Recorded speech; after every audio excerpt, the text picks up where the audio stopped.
अब न तो प्रदर्शन होगा, न धरना होगा, न हड़ताल होगी, न विरोध होगा। होगा बस वही जो सरकार की मर्जी होगी। सोशल मीडिया पर भी आप अपने मन की बात नहीं कर सकते। फेसबुक, ट्विटर से लेकर इंस्टाग्राम पर अब सिर्फ गुणगान होगा, सत्ता का जय जयकार होगा, सरकार की तारीफ में चालीसा पढ़े जाएंगे और रचे जाएंगे। लोकतांत्रिक भारत के एक हिस्से में सरकार के खिलाफ कुछ कहना और बोलना अब बगावत समझिए, विद्रोह माना जाएगा। आपने सही सुना, इसे सरकार के खिलाफ क्रांति मान लिया जाएगा। ये सब बिहार की उस मिट्टी में होगा जहां किसी जमाने में गणतंत्र की नींव पड़ी, जिस धरती के नील आंदोलन में मोहनदास करमचंद गांधी को महात्मा गांधी बनाया। इमरजेंसी के खिलाफ संपूर्ण क्रांति की पटकथा भी जयप्रकाश नारायण ने यहीं लिखी। लेकिन यहाँ अब पुलिसिया राज होगा, खाकी वालों के जूते की नोक पर अभिव्यक्ति की स्वतंत्रता होगी, जिसे आप और हम बोलने की आज़ादी कहते और मानते रहे हैं। बोल की लब आज़ाद है तेरे, ये गीत अब न गाए जाएंगे न गुनगुनाए जाएंगे। किसी तरह का सोशल मीडिया का मिसयूज अगर होता है तो वो साइबर क्राइम की श्रेणी में आता है।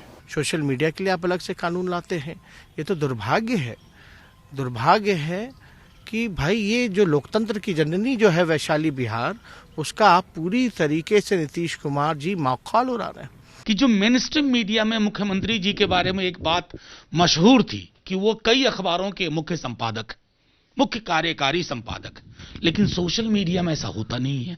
वहां आपको ये भूमिका मिलेगी नहीं, तो डर उनको वहीं से लगता है, खौफ वहीं से होता है। कौन तय करेगा कि क्या अपमानजनक है, क्या आपत्तिजनक है? इसको डिसाइड कौन करेगा? नीतीश जी करेंगे कि माने जो बयान देने वाले पुलिस के पदाधिकारी हैं वो करेंगे? पटना में एक जगह है जिसे हड़ताली चौक कहा जाता है। सालों भर लोग यहाँ धरना प्रदर्शन करते हैं, सरकार के खिलाफ तख्ती लगाकर बैठे रहते हैं। जब पटना में विधानसभा की बैठक होती है तब यहाँ भीड़ और बढ़ जाती है। लेकिन नीतीश कुमार के राज में शायद अब इस जगह पर यानी हड़ताली चौक पर या तो ताला लग जाए या फिर इस जगह का नाम ही बदलना पड़े। नीतीश कुमार का नया राज हम इसलिए कह रहे हैं क्योंकि इस बार सिर्फ उनके मन की चलेगी, जन के मन की नहीं। सरकार दिन कहेगी तो दिन होगा और रात कहेगी तो रात होगी। बिहारियों की जिंदगी में आज़ादी के नाम पर घनघोर अंधेरा होगा। अंधेरे के उस पार सरकार के आदेश को सर माथे पर रखने की मजबूरी होगी। यही मजबूरी बिहार की जनता की आदत होगी और फिर फितरत भी। गवर्नमेंट का अगर ये आदेश है तो मेरे हिसाब से सही है कि गवर्नमेंट ये आदेश दे रही है। अगर कोई बच्चा तोड़फोड़ कर रहा है या कुछ कर रहा है तो ये चीज नहीं होनी चाहिए, इससे गवर्नमेंट का नुकसान होता है। ये तो एक तरीका से अच्छा ही है कि देखिए जो ज्यादा लेकिन तोड़फोड़ करना ये तो गलत है, वैसा तो करना नहीं चाहिए। और सरकार को भी समझना चाहिए कि स्टूडेंट को ज्यादा लेट तक रिजल्ट नहीं दे, जितना जल्दी हो सके रिजल्ट दे दे और नौकरी का व्यवस्था करे, क्योंकि बहुत चीज है कि व्यवस्था नहीं कर रही है सरकार। वही जनता जिसे लोकतंत्र में हम जनार्दन कहते हैं, भगवान मानते हैं, ईश्वर समझते हैं, चुनाव में जिसके दरवाजे पर नेता सर झुकाते हैं, उसके लिए अच्छे दिन लाने की कस्में खाते हैं। जिसके जनादेश से नीतीश कुमार बिहार के मुख्यमंत्री हैं, उसी जनादेश में छिपी है नीतीश बाबू के बदलने की कहानी। जेपी मूवमेंट से निकले एक नायक के खलनायक की तरह फैसले लेने की कथा। आइए आज हम आपको विस्तार से बताते हैं, लेकिन इसके लिए आपको 3-4 महीने पीछे चलना पड़ेगा। कहते हैं ना कि अतीत से ही वर्तमान का पता चलता है। उन दिनों बिहार में चुनाव चल रहा था। नीतीश कुमार के 2 भतीजों ने उनकी नाक में दम कर रखा था। तेजस्वी यादव उन्हें थका हारा हुआ नेता कहकर उनका मजाक उड़ा रहे थे, तो मोदी भक्त चिराग पासवान घूम घूम कर उन्हें जेल भेजने की धमकी दे रहे थे। इन सबके बीच नीतीश के चुनावी सभाओं में कहीं पत्थर चले तो कहीं टमाटर, तो कुछ जगहों पर वापस जाओ के नारे भी। फिर क्या, नीतीश बाबू का गुस्सा आउट ऑफ कंट्रोल हो गया। किसी पर ध्यान मत दीजिए, आप समझ सकते हैं ना। आप सोच रहे होंगे कि आखिर बिहार चुनाव की बातें हम आपको आज क्यों बता रहे हैं। ये बताना बड़ा जरूरी था। यहीं से तो नीतीश कुमार को आइडिया मिला, जिस पर अब उनकी सरकार और पुलिस तन मन धन से काम कर रही है। चुनाव के बाद बीजेपी बिग ब्रदर बन गई। चुनाव जीतकर भी नीतीश हार चुके थे, फिर भी नीतीश मुख्यमंत्री बने क्योंकि बीजेपी ने चुनाव में ऐसा ही वादा किया था। नैतिक बल गंवा चुके नीतीश ने लोक लाज बचाने के लिए एक नई चाल चली। सत्ता का उन्हें कोई मोह नहीं है। 43 सालों का राजनीतिक करियर, केंद्र में रेल मंत्री से लेकर कृषि मंत्री, 15 सालों से वे बिहार के मुख्यमंत्री हैं। नाम नीतीश कुमार। जयप्रकाश नारायण और कर्पूरी ठाकुर को अपना गुरु बताते हैं नीतीश कुमार। इंदिरा गांधी की तानाशाही के खिलाफ जेपी ने देश भर में आंदोलन शुरू किया था। इंजीनियरिंग की पढ़ाई के बाद नीतीश भी इस आंदोलन में कूद गए। लालू यादव और सुशील मोदी भी उनके साथ थे।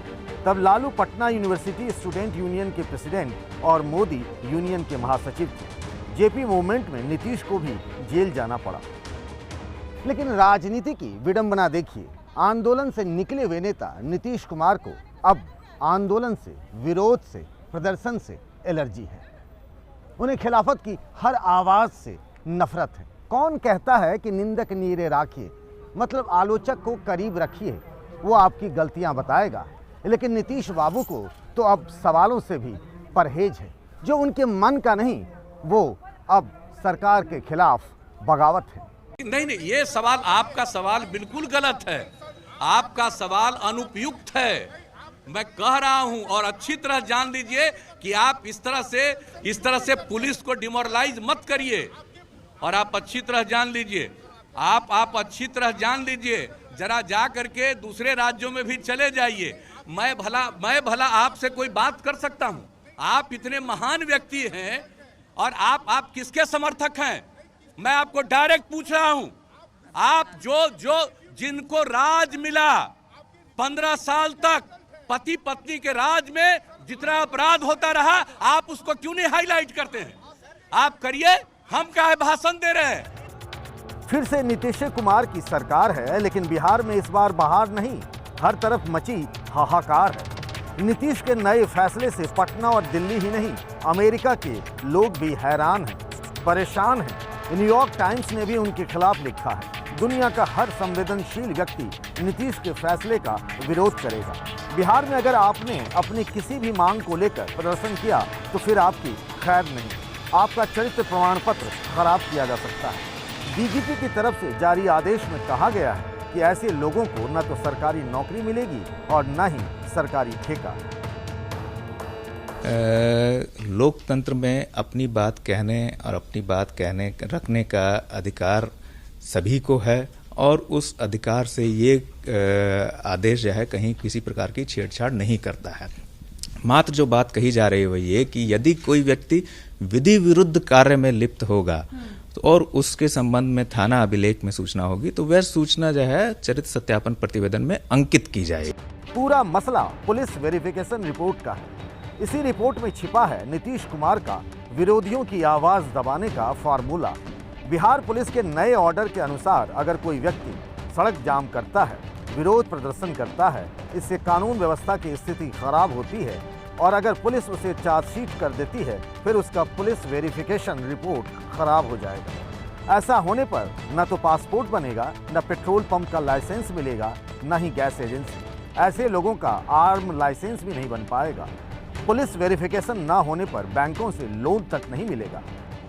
इसे ऐसे समझिए कि अगर आप सरकार की नज़रों में चढ़ गए तो फिर मुश्किलें बेताल बनकर आपके कंधे पर चढ़ जाएंगी। इसीलिए तो विपक्ष ने नीतीश कुमार के इस फैसले पर आसमान सर पर उठा लिया है।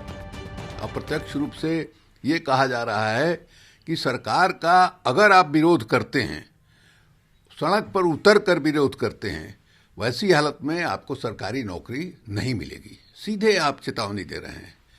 ये प्रवृत्ति जो है मैंने लोकतंत्र के लिए बहुत खतरनाक है। लोकतांत्रिक अधिकार आपके जो है छीनने जा रहे हैं तो लोकतंत्र चलेगा कैसे? अगर इस तरह का कानून बनेगा तो सीधे कहिए कि नहीं साहब, हम सत्ता में आ गए और अब हमारा कोई विरोध नहीं करेगा, जो मन में आएगा, जैसे मन में आएगा हम काम करेंगे, हमारी सरकार काम करेगी। बात बस इतनी सी ही नहीं है। घर के बाहर ही नहीं, पहरा तो घर के अंदर भी रहेगा। अब तो सोशल मीडिया में मन की बात करने पर भी जेल जाना पड़ सकता है। अगर आपके मन की बात सरकार को अपने मन की नहीं लगी, सरकार को लगा कि ये तो उनकी शान में गुस्ताखी है, फिर तो मुसीबत ही मुसीबत है। इसीलिए फेसबुक, यूट्यूब, इंस्टाग्राम पर कुछ भी पोस्ट करने से पहले 100 बार सोच लीजिए। ऐसा हम नहीं कहते, नीतीश बाबू की सरकार कहती है। पिछले महीने बिहार के एडीजी ने एक आदेश जारी किया, जिसकी चिट्ठी सभी विभागों के चीफ को भेजी गई। विषय ये था कि सोशल मीडिया में सरकार, सरकारी अधिकारी और एमपी एमएलए के खिलाफ कमेंट करने पर केस हो सकता है। सरकार को क्या अच्छा लगा या फिर क्या बुरा लगा, ये सरकार ही तय करे। और किसी तरह का सोशल मीडिया का मिसयूज अगर होता है तो वो साइबर क्राइम की श्रेणी में आता है। चाहे किसी की पर्सनल डिग्निटी के साथ खिलवाड़ हो, अशांति फैलाने के लिए हो, भ्रामक चीज़ों को फैलाने के लिए हो, या बिल्कुल ही तथ्यहीन चीज़ों का उल्लेख करके। तो सिर्फ हमने अनुरोध किया है कि इस प्रकार के जो भी मामले हैं वो हमारे पास रेफ़र किए जाएं। ईओयू उन पर देखेगी, जांच करेगी। विधिवत जांच में यदि वो मामले कॉग्निजेबल ऑफेंस, संज्ञेय अपराध के बनते हैं तो उनमें कानूनी कार्रवाई की जाएगी। बात सिर्फ बिहार की ही नहीं है, यही हाल देवभूमि उत्तराखंड में भी है। वहाँ भी सोशल मीडिया में कमेंट करने पर जेल हो सकती है। अगर सरकार को लगा कि आपने एंटी नेशनल या फिर एंटी सोशल कमेंट किया है, इसके लिए सभी पुलिस थानों को लगातार मॉनिटरिंग करने को कहा गया है। देशद्रोही और समाज विरोधी बताकर विरोध को कुचल देना, तबाह कर देना, ये अब देश में न्यू नॉर्मल है।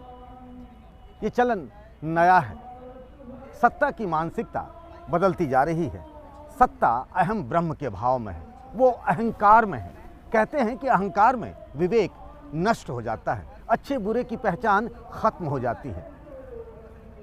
सरकारों को इस बात का गुमान है कि समय नहीं बदलता है, लेकिन सत्ता में बैठे लोगों को इतिहास ज़रूर पढ़ना चाहिए। कहने, लिखने, बोलने और पढ़ने की आज़ादी का गला घोंटने वालों का क्या हुआ? इतिहास अपने आप को दोहराता है। आज के लिए बस इतना ही। नमस्कार।